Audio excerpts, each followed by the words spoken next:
नमस्कार सर। सत साई। सर क्या नाम है आपका? बीरबल चंद दास। सर संत रामपाल जी महाराज से आपने नाम दीक्षा कब ली? सन 10 में। सर आप कहाँ के रहने वाले हैं? हम लोग नेपाल के रहने वाले हैं। सर संत रामपाल जी महाराज से नाम दीक्षा लेने से पहले क्या आप कोई भक्ति साधना करते थे? जी हाँ, पहले मैं भक्ति मतलब पत्थरों से लेकर के जितने भी देवी देवताओं के हैं, हमारे इष्ट आदि शक्ति मतलब परचर देवी थी। उसके बाद शिव जी की भी पूजा करते थे, कृष्ण की, राम की, गणेश की, संतोषी माँ की, सभी चीज़ किया करता था मैं। तो सर आप इतने देवी देवताओं की भक्ति करते थे, तो इन सब भक्ति साधनाओं से आपको क्या क्या लाभ मिले? लाभ तो हुआ नहीं, बल्कि उससे नुकसान हुआ। वो कैसे कि मैंने भागवत गाया था और उसमें मेरे जीजा जी की मृत्यु हो गई।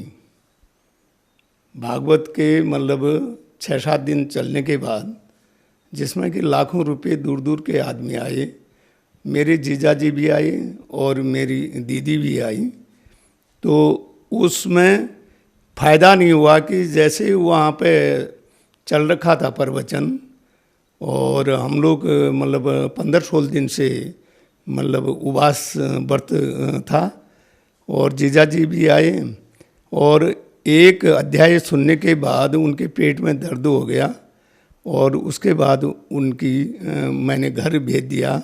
मंदिर में लगा रखा था दुर्गा माँ के, तो उनकी मृत्यु हो गई। मुझे बहुत उसमें बुरा लगा, क्योंकि मैं यूँ सोच रहा था कि हमारे हिंदू धर्म में सबसे बड़ा ये भागवत है और मेरे घर में खूब सुख संजोग होगा, इसके बदले मेरे जीजा जी की मृत्यु हो गई। मैं बहुत तंग आ गया। उसके बाद उनका जनाजा गया और मैं उसको भी खंडित करवा दिया। मैं तब से मतलब इन चीज़ों को सब छोड़ दिया मैंने।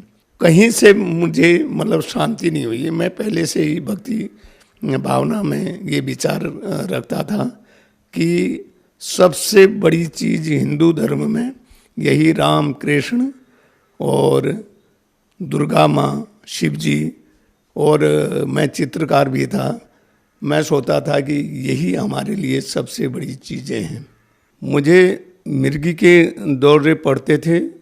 1 दिन 2 दिन तक मैं बेहोश पड़ा रहता था और बहुत परेशान घर वाले हो जाते थे।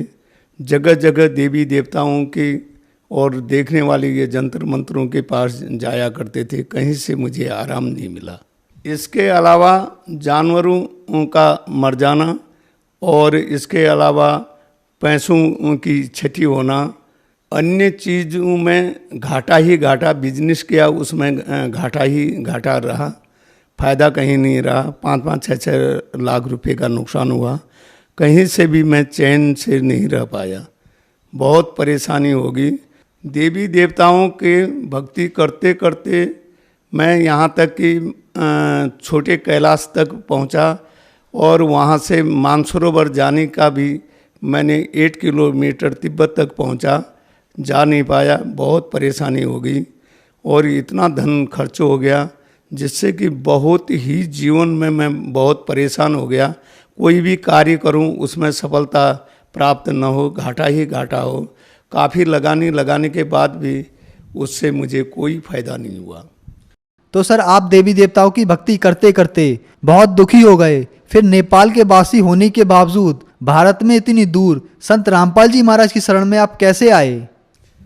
संत रामपाल महाराज जी के उसमें मेरा लड़का इंडिया में सर्विस करता था और वो अकस्मात यहाँ किसी ड्यूटी में हरियाणा पहुँचा। वो भी काफ़ी बीमार था, मतलब उसको मतलब कुछ माइंड में कुछ असर था फौज में होते हुए भी। और वो यहाँ आने के बाद वो बरवाला आश्रम में पहुँचा। वहाँ से एक ज्ञान गंगा पुस्तक ली, उसने नाम ले लिया था। उसने मेरे से कहा कि डैडी आपके पास बहुत ग्रंथ हैं, आपके पास गीता है, रामायण है, सुख सागर है, प्रेम सागर, सभी की आप पूजाएं करते हैं। मतलब ये किताब ऐसी है कि छोटी पतली है, लाल कलर की है, जिसमें कि ज्ञान गंगा लिखा हुआ है, पीछे आश्रम का नक्शा बना हुआ है। आप इसको मतलब मैं भेज रहा हूँ, इसको पढ़ लीजिए।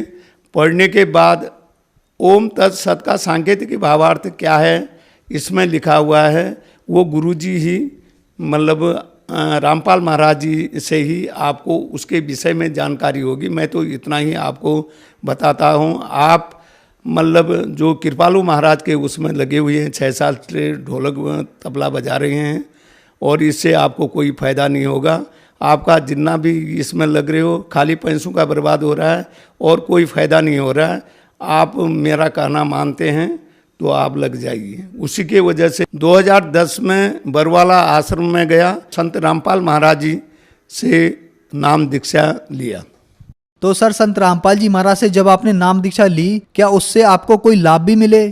संत रामपाल महाराज जी से जो नाम दीक्षा लिया मैंने, वो लेने के तीसरे दिन से मेरी बीमारी, जो मिर्गी के दौरे पड़ते थे, आज मतलब 8 साल हो गए हैं, मतलब अभी तक कोई बीमारी मेरे को हुई नहीं, न मिर्गी का दौरा हुआ और न कोई ऐसी बीमारी है जो कि मैं अभी तक स्वस्थ चल रहा हूँ। इससे अलावा जब बंदी छोड़ की दया से पुस्तकों की सेवा में, जो हम गाड़ी में पुस्तक सेवा करने के लिए सुर्खेत जा रखे थे, वहाँ से रिटर्न आते वक्त भारी वर्षा चल रखी थी और ड्राइवर को मैं कह रहा था कि भाई सहज से चलाओ, और उसने माना नहीं। ऊपर से मतलब मलबा आ रहा था रोड में, और वहाँ पर से उसने ब्रेक मारा कि क्या मारा, अब वही जाने उसका काम, और हमारी गाड़ी गिर गई, जिसमें कि हम 8 आदमी थे। और संत रामपाल महाराज जी की असीम कृपा से गाड़ी जो हमारी गड्ढे में चली गई थी, मतलब 15 मीटर नीचे, उसके बाद उन्हीं की असीम कृपा से, संत रामपाल महाराज जी के कृपा नहीं होती, जरा सा आगे 2 मीटर आगे चले जाते, 2000 मीटर से नीचे उस चट्टान में चले जाते, एक भी मतलब हम लोगों की डेड बॉडी भी नहीं मिलती। यहाँ तक मतलब हमारे चिथड़े चिथड़े हो जाते।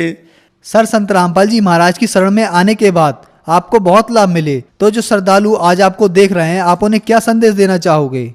मैं संत रामपाल महाराज जी के इसमें लगने से जितने मुझे लाभ हुए हैं, घरेलू या इधर उधर परिवार में जो सुख शांति हो रखी है, और जितना कारोबार में वृद्धि हो रखा है, वो सब पूर्ण लाभ संत रामपाल महाराज जी की दया से, उसमें मैं मतलब दीक्षा लेने से जो मुझे लाभ हुआ है, वो शायद अन्य संत पंथों में मैं लगने से कभी मेरे को कोई लाभ नहीं हुए, सिर्फ इसमें लाभ हुआ है।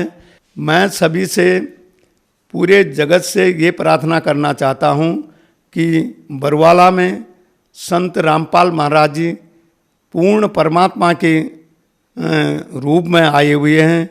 इनसे नाम दीक्षा लेकर के अपना कल्याण करें और अपने जीवन को सफल बनाएं, देर न करें, और अनिवार्य नहीं ही इसमें तुरंत से तुरंत, जल्दी से जल्दी इसमें लग जाएं।